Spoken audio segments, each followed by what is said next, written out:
kachika, last 2 weeks nga ay lumipad papuntang Amerika si megastar Sharon Cuneta at pati na rin ang kanyang ex-husband na si Gabby Concepcion para nga sa kanilang Dear Heart concert na gaganapin sa Amerika at Canada.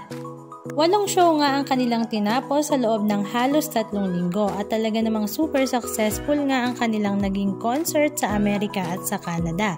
Sold out nga ang lahat ng ito at talaga namang dinumog nga sila ng kanilang mga fans at ang atin ngang mga kababayang Pilipino na OFW na matagal na ngang hindi umuuwi ng Pilipinas ay talaga namang tuwang-tuwa sa Dear Heart concert show na ibinahagi nga ng dating mag-asawa na si megastar at Gabby Concepcion. Meron pa rin ngang chemistry at kilig moments ang dalawa at talaga namang kilig na kilig nga ang kanilang mga fans. Marami nga rin ang nagsasabi na sana nga daw ay isinama na rin nila ang kanilang unika iha na si Casey Concepcion katulad nga ng kanilang naging unang show sa kanilang concert dito sa Pilipinas. Samantala, nakakatuwa ang ibinahagi ni megastar sa kanyang social media na sa kanila nga daw concert sa Canada ay natutuwa siya dahil nakita nga niya doon si Rhea Santos, ang dating broadcaster dito sa Pilipinas na ngayon nga ay nakabase na sa Canada. Halika at panoorin natin ang ilan sa mga video clips ganap na kanilang ibinahagi.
Recording right now. This is our second recording. Dati nag-record kayo naman, guys.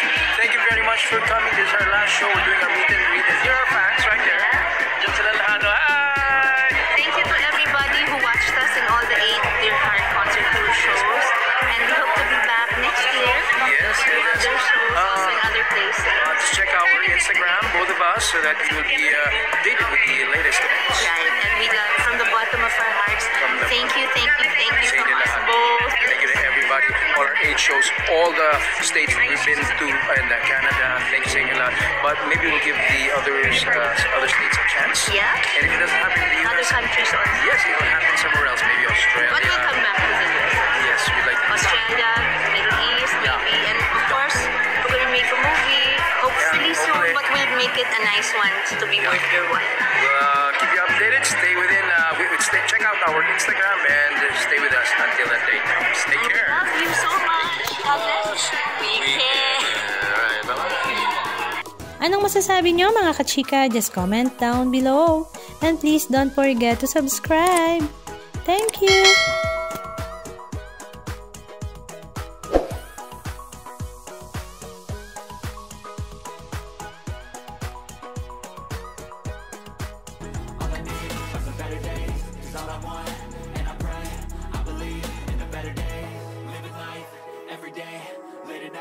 Not okay, all I want, and I pray, all I need are some better days.